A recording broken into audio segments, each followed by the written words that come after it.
I will not be the reason that someone is stuck. So that will take over all the time. So if my week is fully spent 40 hours on getting people unstuck and I get nothing else done, then my problem is, why are my people so stuck all the time? And I haven't empowered them to get unstuck by themselves enough. So like I use my priorities as a baseline as to discovering what is the constraint, what do I need to fix, as long as I stick to them. If I have floundering priorities and values, then I'll never know. That was just all over the place, and we have no idea how to fix it next time. We're just going to restart again next week and just take a big breath, and hopefully we got some sleep. Welcome to the Impactful Engineer Project. I'm Steve Maxey, and with my co-host and brother Jake, we are here to bring you guidance, fresh ideas, and the tools to help you become an impactful engineer.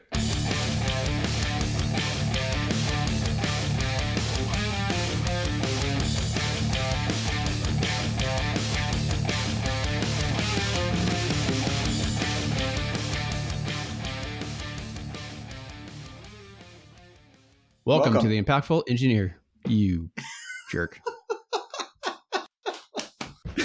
I had to, I'm sorry. Okay. Jacob, Mr. Jacob. Welcome to the Impactful Engineer. Our mission is to help you grow your engineering career and inspire your... Is it? I don't know. Is that what our mission is? Maybe it is. Inspire? Yeah, inspire you. Oh my gosh. Let's do it again. Our mission is to help you grow your engineering career and inspire you to pursue your full potential as not only as, oh my God, I can't even talk right now. All right, I'm going to redo this. Sure. All right, let's redo this. I promise it will be cut out of the episode. Oh, no, I already know it's going to be in. I'm not an idiot.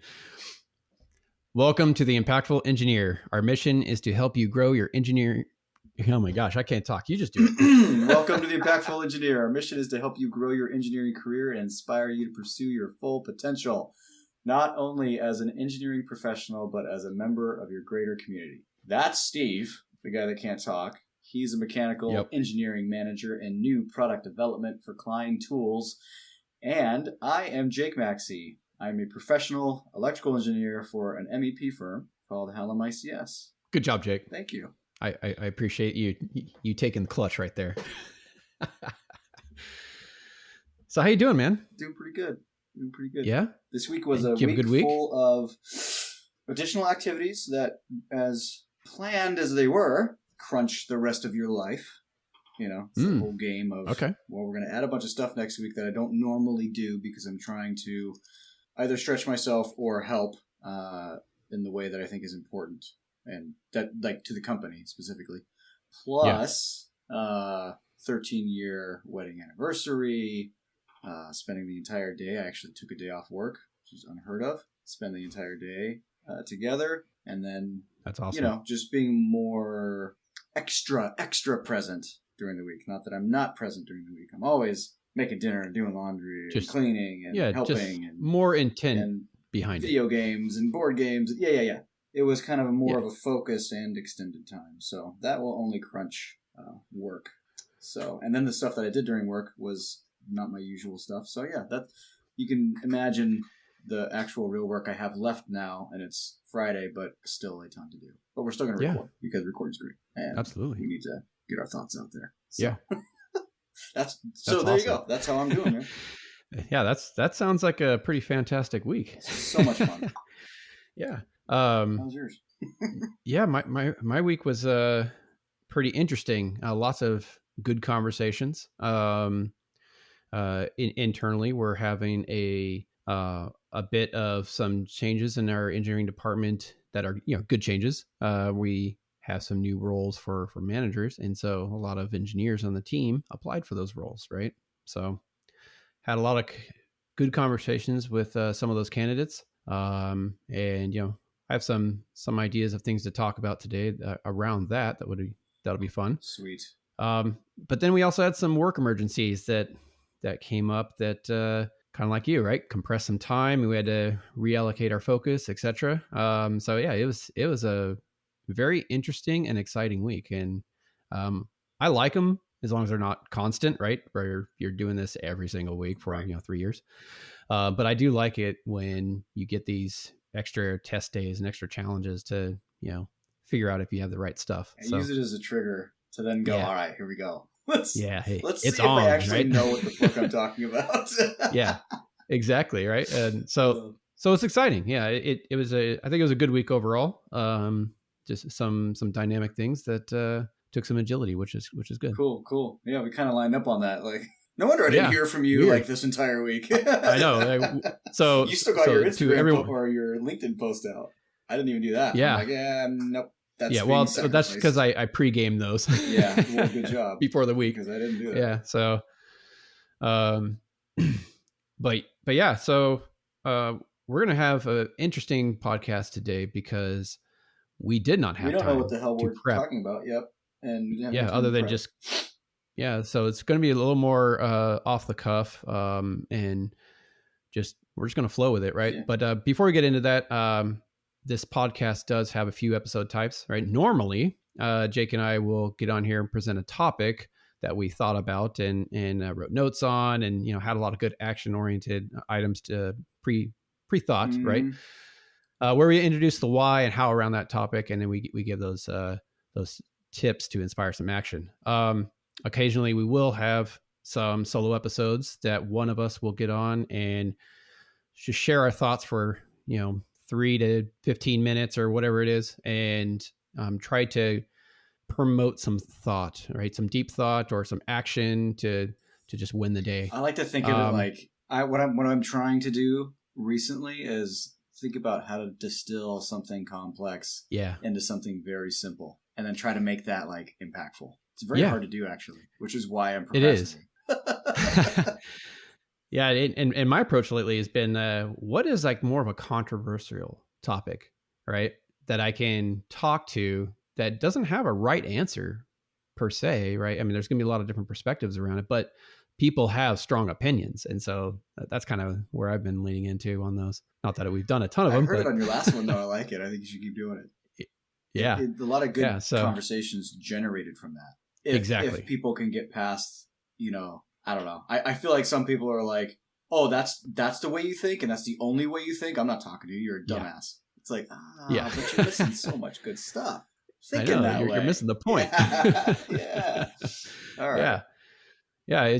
And finally, we do have guests on about once a month, sometimes a little less, sometimes a little more often, and sometimes more than one guest. We will bring them on, and it is our long format episode. And our last one was, I think, our longest. That was about an hour and a half. That was cool. Is rad. Yeah. They take a while to get through, but packed full of very valuable content. Because we bring in those experts in a particular field to share their perspective, mindsets, and actionable tips around their area of genius. So, and if you want a perspective on a specific topic, you can reach out to us on LinkedIn under our names, or simply email us at questions@impactfulengineer.com. And lastly, for our housekeeping, if you learned something today or think someone else needs to hear it, please share the show. It's the best way we can grow this podcast and continue to create value and impact for the engineering community. It's really the only way. We don't promote the crap out of this thing anywhere, really. Nope. We maybe a post here or two or here or there, but yeah, we're not looking to market our way to success with this thing. We're looking to, if it's good, that you take that extra time to share it.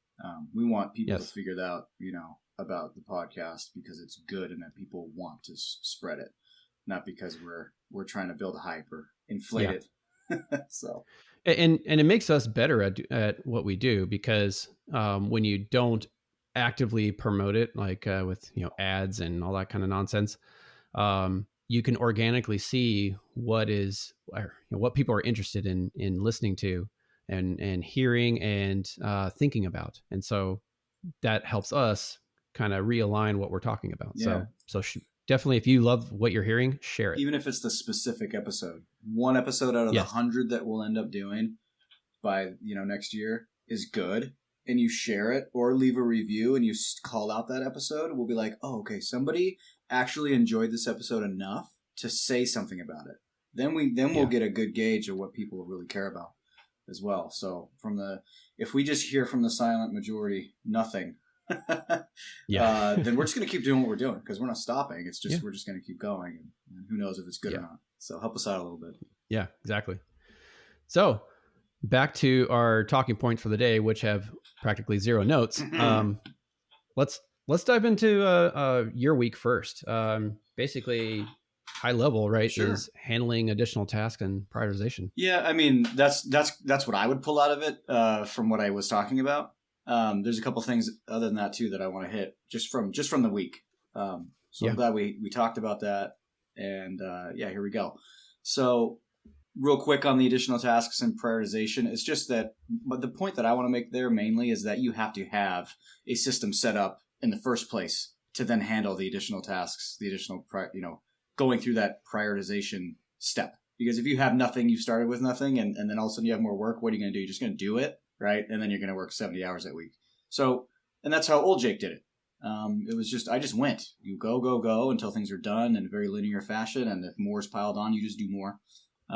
Which, whatever. Like, where I want to go, that's not good for me. So, and I've seen it in my personal life to not be good for you. So, yeah, and a point to that though is if the extra work that you have is really valuable to you, you're going to want to put in some extra time, right? If you're going to get a lot out of that extra work. And I do want to put that in. Yeah, and that's perfect. How do you understand if it's valuable and that you should put in that extra work if you don't have a baseline to judge it against? Yeah. Right. So yes, do that and consider that, but have that baseline. Like for me, it's, I know what my top priorities are for the week.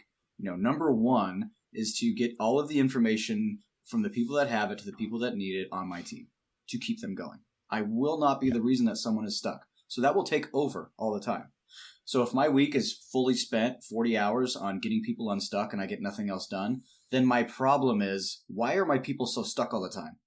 And I haven't empowered them to get unstuck by themselves enough. So like I use my priorities as a baseline as to discovering what is the constraint, what do I need to fix, as long as I stick to them. If I have floundering priorities and values, then I'll never know. Because I was just all over the place, and we have no idea how to fix it next time. We're just going to restart again next week and just take a big breath, and hopefully we got some sleep. Okay, great.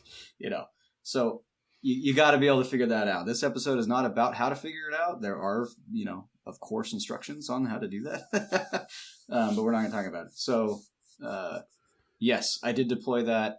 I did do some triaging. I did say, okay, this is going to drop this week, and it's okay to make those decisions. Let's see. One of the things I did want to pull out of this week is that as you are moving up and gaining responsibility, those things that you used to do will drop off, and for new things that you need to now do. And that makes total sense, right? Some people take a little too long to realize that that's happening. In my opinion, for the betterment of their career, we should be paying attention to that and making those moves yourself. There's not going to be someone that comes by and goes, "Hey man, I don't know if you noticed over the last month, but your title hasn't changed, but we've got some things moving around. Some people that are important, like your boss, supervisors, skip levels, whatever it is, that have high visibility in the company, have been asking you to do these certain things on a routine basis. And I don't know if you've squeezed those things in. They're very important, but I don't know if you're doing 70 hours of work now a week to fit all that in, or if you've dropped some things. There's not going to be some person that comes by and goes, "Hey, let's talk about that." Not normally. So you got to be doing it for yourself. I think you should always be looking for what are the tasks that have like low value or even have low value for you, but high value for other people to accomplish, right? Like if you have an intern in, right? Something that is low value for you because you've done it a billion times could be very high value and learning opportunity for an intern. So you're like, "Hey, I'm going to give you this. I think it'll help you learn how to be an efficient engineer and, take this and run." And then that offloads on your plate, right? So I think it's important to occasionally audit what you're doing on a day-to-day basis and find those tasks that have that low value to you, but maybe possibly a high value to someone else, and see if you can start delegating those out so you can take on more of the higher value stuff to you, right?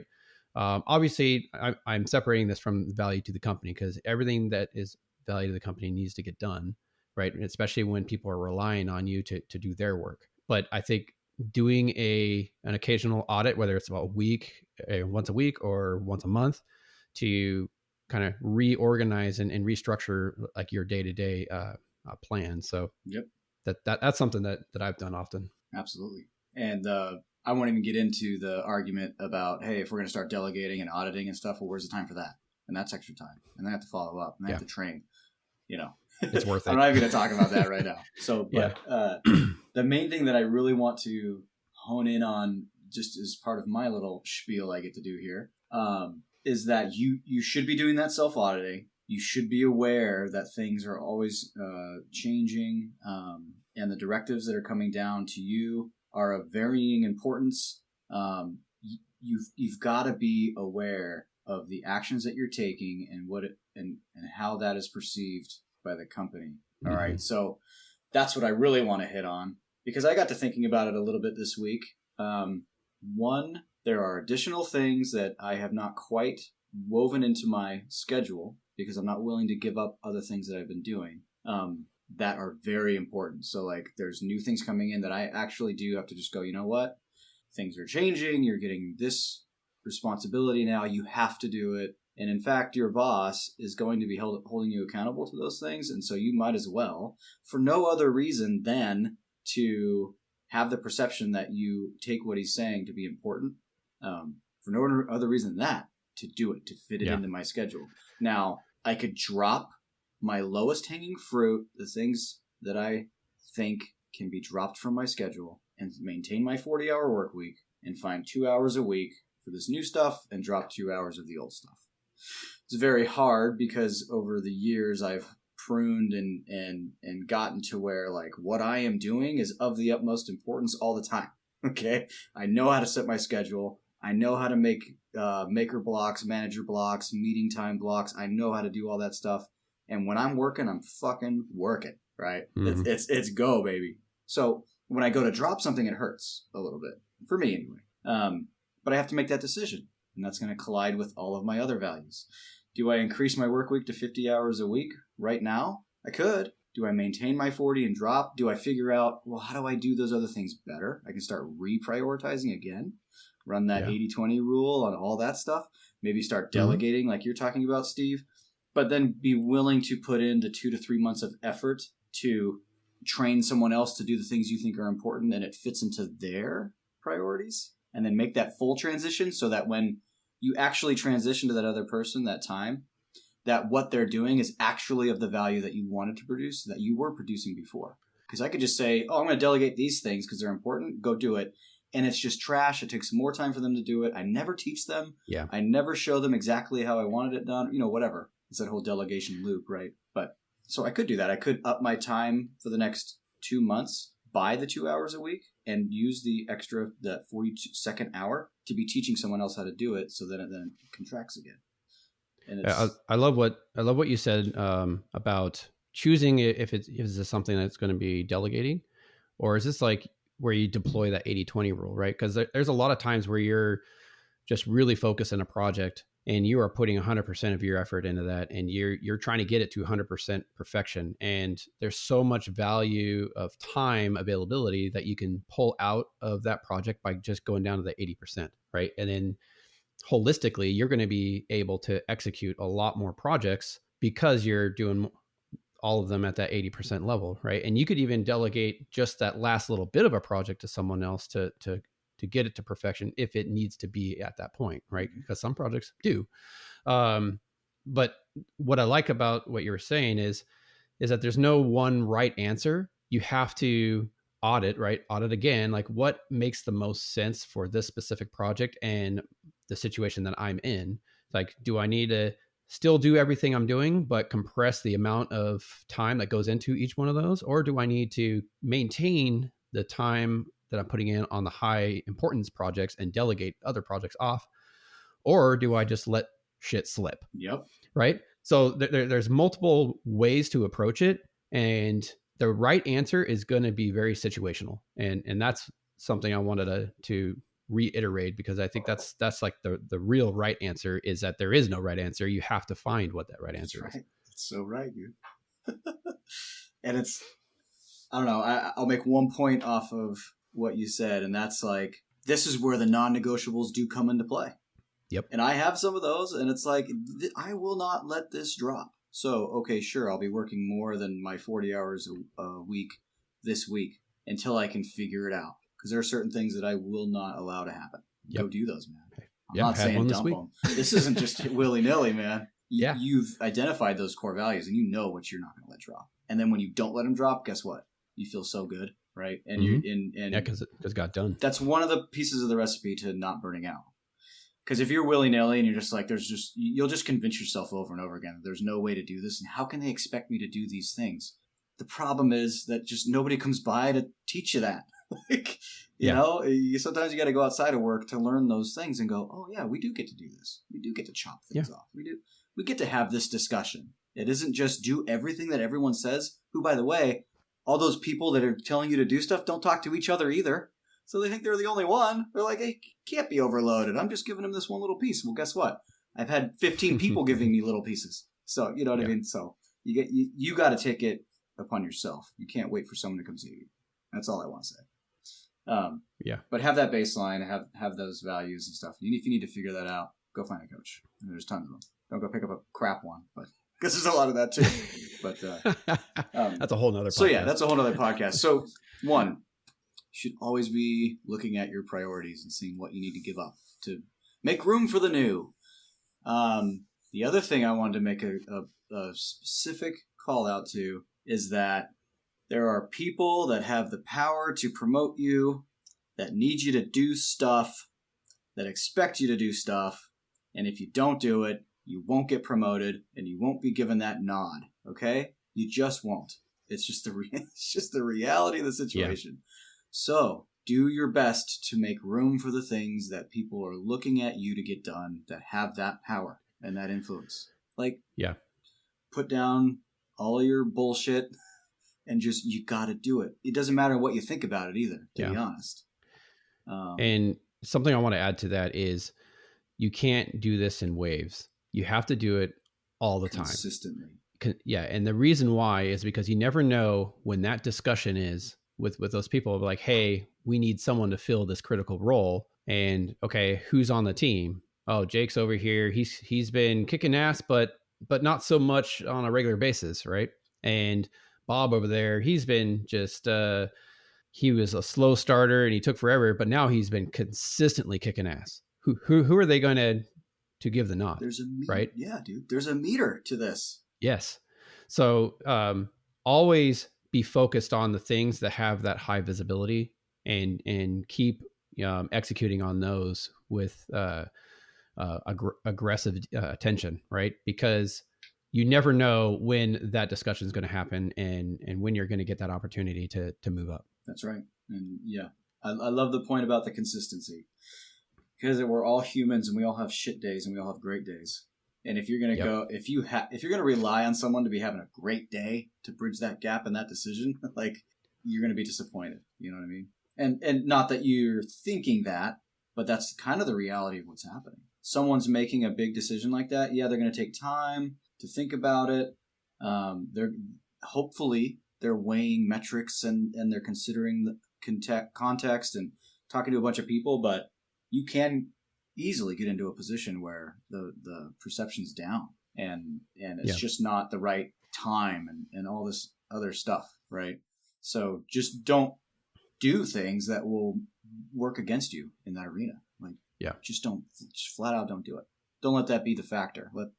Let your actual intelligence, your skills, and your performance be the factor, not like you're shooting yourself in the foot with these easy things you can position to not create that perception. So, and then realize that when your superior or your supervisor, your direct boss, whatever, when they're giving you feedback or coaching you on things or setting expectations with you, the way you handle that in the moment is going to have a huge impact on that perception.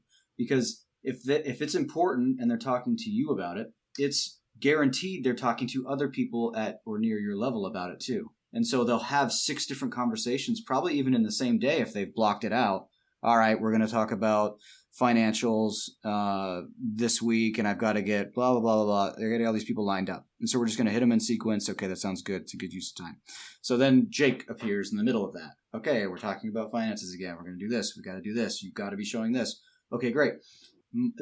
I am absolutely being judged for how I'm responding to that based on the last person you just talked to and the next person they're going to talk to about the same thing. If you're going to be all defensive and giving a bunch of shit excuses and like, well, I didn't know this, and well, I'd really like this to happen, and then the next person they go talk to, they go, yes, sir, got it. Oh, dude, that makes so much sense. Can I ask a couple clarifying questions? Sure, shoot. Okay, I'd like to know this and this. And you're being all practical and pragmatic, like, they're going to remember that, and it's going to accentuate the shit they just had to deal with the last person, and that could be you. So don't let that happen to you. Okay. Yeah, and one thing to add to that is keep an eye on your facial expressions and your energy. Yeah, because that's huge. Especially when you hear news that is not favorable to what you want to do. You know, whether it's, hey, I need you to do this, or hey, I need you to come in on Saturday, right? Because that does happen. Or hey, this other person is getting promoted. You know, that's another one. Watch your facial expressions and have positive energy, because it is so easy to read what someone's reaction is to those kind of statements, and that is going to be filed away in their memory banks. You know, they're going to be like, hey, this guy is not a team player, because he's, every time something like this comes up, you know, you can just see the dread on his face, or the angst, or whatever it is. And so even though the words he's speaking can be positive, we know inside he's not really jiving with what's being said. So that's it, man. That's all I got. What about you? What do you got going on this week, and what lessons can you pull from that? Yeah. So as I mentioned before, we are having some growth in the company where engineers have had the opportunity to apply for some internal management positions, which is awesome. I love it. Right. So I've had a lot of conversations with multiple people who are either interested or have applied, etc. And, you know, some of these questions are, I feel, very valuable for the audience. And, you know, the first is like, should I apply to be a manager? Or, you know, would I make a good manager? I think this is a really good topic to talk about. So if I came to you, Jake, I want to get your perspective. So if I came to you and asked you those two questions, you know, and you can think about just someone in your organization or whatever. But if I came to you with those two questions, what kind of response would you give based off of what sort of attributes? If it was, I'm putting you on the spot here. No, it's all good. I'll tell you just instinctually how I would do it. Like, if it was my direct report that was coming to me and was like, oh, there's this management position open, should I do it? You know, we would have a great conversation, and it would immediately, like, because we've built such a working relationship, and we have one-on-ones every 2 weeks, and we know the goals, and I know how they feel about certain things, and it's like we could have a really good conversation. So that would be then just moved into our maybe regular schedule of meeting up, and we would talk about what are the pros and cons.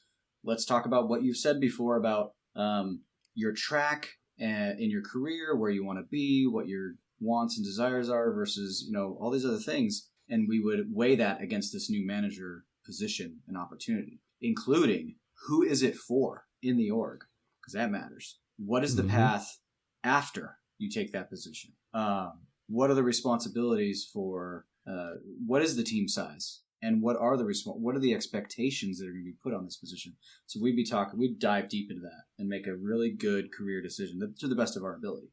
If someone that I wasn't as close with came and asked me, should I consider being a manager? Yep. Should I apply and would I make a good manager? Yes. Right. So those are the two questions. Would I make a good one? Should I apply?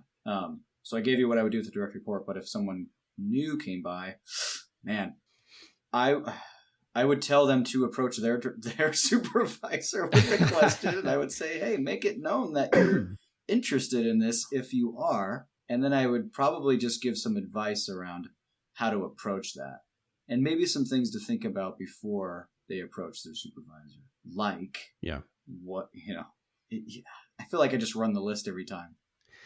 Oh yeah. What? Yeah. I mean, maybe you give a different list. Yeah. I usually, I give So, mine, but oh, yeah. So I'll dive into some of the things that I actually answered with those. yeah, good. Yeah. So one of the things is, what do you get fulfillment out of? Mm-hmm. Right? Are you the type of person that is fulfilled by doing, so design work for our industry, right? We do new product development. So do you just love diving into design and walking that project in absolute detail through the start to the end and then seeing it on the shelf at a store? Like, is that what just makes you happy and jiving? Or have do you know or do you think you will get a lot of fulfillment out of helping others find their fulfillment, right? Building other people up, seeing other people win, you never taking credit for the wins, right? You're always giving out the credit to the wins, because that's a much different scenario at being a manager. So you have to ask yourself, what really drives me to come into work? Like, what do I really enjoy doing? And it's okay that changes over time. It did for me, right? The first 9 years of my career, or probably a little less, I was all about the design side. And then towards the end of that tenure, I started enjoying helping other newer engineers elevate themselves. And that's kind of what clicked of like, hey, I really should look into this management thing. So that's one of the questions that I asked. But the other thing, you actually already touched on it, is it's a lot about relationships, and who you're going to be working with. Who do you report to? It can be one, but more importantly, who are you going to be collaborating with every single day? Whether you have like a product manager, a project manager, manufacturing team, quality team, like who are you going to be interfacing at that level? And do you have good relationships with those people? Because if you don't, you're going to really have to put a lot of extra effort into building those relationships to be successful. And then if you already have some not so great relationships with those people, you could be setting yourself up for failure, or just a really hard road to get to those positive relationships. So that's something you have to self-audit as well. How are you at building relationships, and what's your current status of the relationships you have with the people that you would be working with and that you are currently working with? Because that matters too. That's going to be your litmus test, right, of how good you are. Mm-hmm. So those are the kind of things that I brought up when asked those questions. And for both the whether I'd make a good manager versus should I apply, and the fulfillment side is more of the should I apply side, and then the relationship side is more of like would I make a good manager. Yeah, nice. That's some good advice. I mean, relationships is a big part of it, right? And if you're of the mindset that, I mean, you can be a manager and manage projects and not give a shit about anything or anybody. I mean, you can, but like you can, but does the company you're in value that? You know what I mean? Like you might be taking because everybody thinks that the manager's the next step. So like, I'll get a pay raise, and that's the next the evolution in this company is like that's where it is. You go to management, but if you just don't see yourself there, like why would you do that? Mm-hmm. Why not like spend a couple years getting really good at your craft and settling into the position that you have and creating your own position, gaining skills and showcasing yourself in a way that you could open up a position that is not manager. Maybe it's a hybrid of some sort, lead. I don't know. There's so many different paths and so many different things. I would say I'm not going to get into any of it. I'm just going to ask you, are you willing to give up what you're good at right now? And are you okay with struggling? Yeah. Yeah. Then sure. Go be a manager. Yeah, exactly. And one person was talking about how they're kind of complacent in their role, right? They're just too comfortable, and they feel that, that the manager role would be the next thing to, they would have to get good at being. And so that would be a challenge, and that would excite them. So, I mean, that's another thing. If you are at a point in your career where you are super comfortable with what you're doing and you're starting to just not be challenged, I mean, maybe management could be, or you need to look at elevating to a technical expert, like beyond where you are, right? I mean, there's just two paths for every engineer, or more than that, but you know what I mean. Yeah. Um, Two big overarching ones. yeah, exactly. So that's something back to the self audit thing is like, you just need to understand like, okay, I'm not being challenged. I need to grow. So what makes the most sense, and then just pursue that direction hard. But yeah, I mean, that's kind of the advice that I would give. We all know that very good technical engineers doesn't mean you make a good manager, and very good managers doesn't mean you make a good technical engineer. So you have to discover it for yourself and take a leap based off of the work you've done to figure out who you are. I know that's a big wishy-washy statement, but you know, or you just go flying off the handle. Sure, you're probably gonna end up somewhere that you don't like, and you have all this responsibility on top of not wanting to execute on that responsibility, and then where are you at? Because then is there going back to another position? Maybe. Could you get somewhere and go, hey, look, this just is not, like, I don't know if you noticed, but this isn't for me. And this sucks. And I want to go back to doing these things. I've seen it happen. Sure. Sure. Yeah. But don't get yourself caught and then just think that you need to struggle. You know? Yeah. So exactly. I guess there's multiple ways to think about it. So let's do one more just general question that I think would be really helpful for people who are thinking about being a manager and they're currently a technical. And right, it's, hey, Jake, I'm a manager now. What's next? Oh, you are a manager now. Now what do I do? Yeah. What do I do?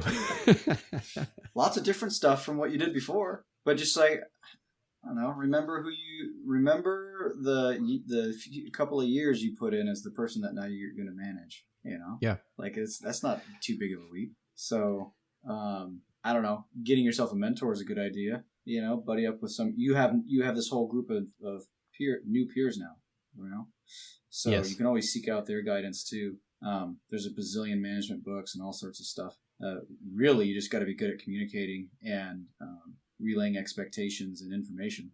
I mean, really is the root of it. Yeah. And then throwing in a little bit of leadership in there so that you can influence people. Because no one, even if you tell them to do all the right things, they're just going to perceive you as either a micromanager or someone that can't do their job, or they don't like you, and so they're not going to want to execute it on it anyway. You know what I mean? So that comes back to where your topic about having, you know, good relationships with the people that you step into. If there's a management role that opens and you're going to be working with and managing people that you know well and that like you, like, that's already a big hurdle to overcome. Yeah, that dynamic changes quite a bit. Yeah. So treat people right. Yeah. And you're going to have to sit down with every one of your previous peers and now direct reports and say, hey, what are your dreams? Yeah. Well, yeah. Hey, I'm a manager now. I know. But I mean, you're going to be like, you know, what are your aspirations? And how can I help you get there? Right. And now you're going to have to lean on the experienced technical people that are on the team, because now you can't be that person anymore. Right. And so you're going to be like, hey, I need you to help me lead this team, because, you know, now we have less skilled people, and unless we're bringing in a highly skilled person to backfill my last role, but maybe we're bringing in a new grad, right?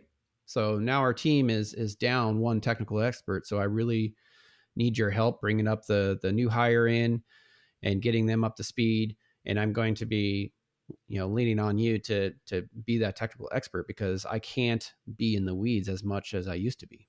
Yep. Right. So there's a lot of conversations that you have to be having with your previous peers, especially if you know that, say, one or two of those other peers also applied for the role and didn't get it.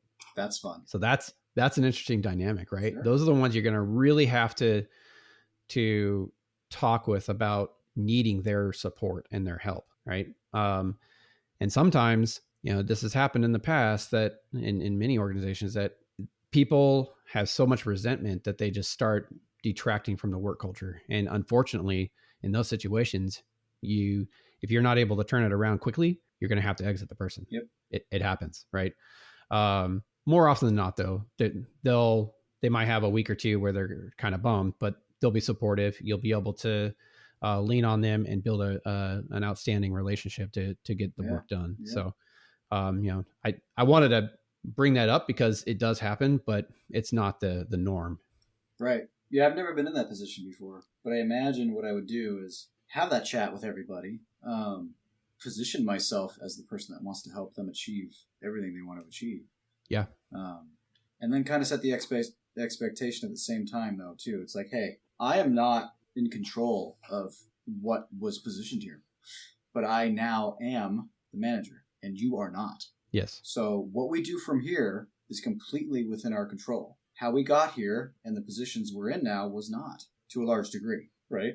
Yeah. If it was in your, just think about it. If it was in your control, you're talking to that direct report. If it was in your control, you would be the manager right now, but it was not in your control. We are where we are now. So this can either be like, this is how I want to run it, and I think, in fact, that I could amplify the next year to do even more than you've learned in the first however long you've been there. I think I can accelerate that learning and put you on a trajectory to something great. Yes. So let's do it. But at the same time, if not, that's not going to be acceptable either, right? Because I'm going to take my manager role seriously. Yeah, so, absolutely. Yeah, you have to set those expectations like right out of the gate is that's what I would do.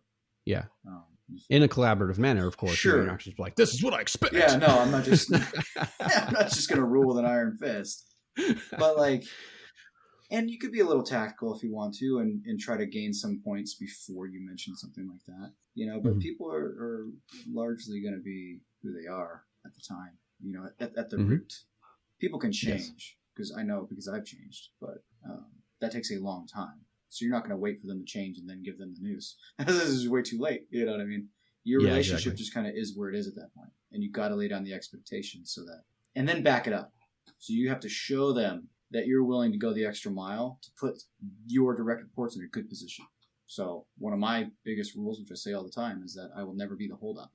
No one will ever be wondering what to do or be stuck because of me. And in fact, I take that to everything. I'm like, who's holding you up? What information do you need? And if they don't have it, I'm coaching them to get it. But then I'm also going around the side going, hey, give him what he freaking needs, dude. Like, where's the information? Yeah. Let's go. Because I don't want people to be stuck. And it's worked well for me so far. Oh, yeah. No, that's an excellent strategy. And I see it deployed all the time in high-performing organizations. So it works. I'm on a good track then. It hasn't let me down yet. All right. Well, I think it's some pretty good topics from nothing to talk about to 45 minutes literally later. Nothing. That's great. Yeah. So we did well for just pulling out of a hat. So thanks for listening. If you got a lot of value out of this, please share the show. Again, we can't grow this community without that support. So until next time. Oh, dude, one thing. I should have put it in the middle or whatever. If you're still listening, great. Probably Somewhere. not. As soon as we say we're done, people just go to the next episode. But they're like off. If you're in Boston, I'll be in next Thursday, 8 a.m. I'll be at the Ripple Intent Breakfast Club, which is a place to sit around and talk about stuff like this. So, of course, I'm going to be there. Yeah.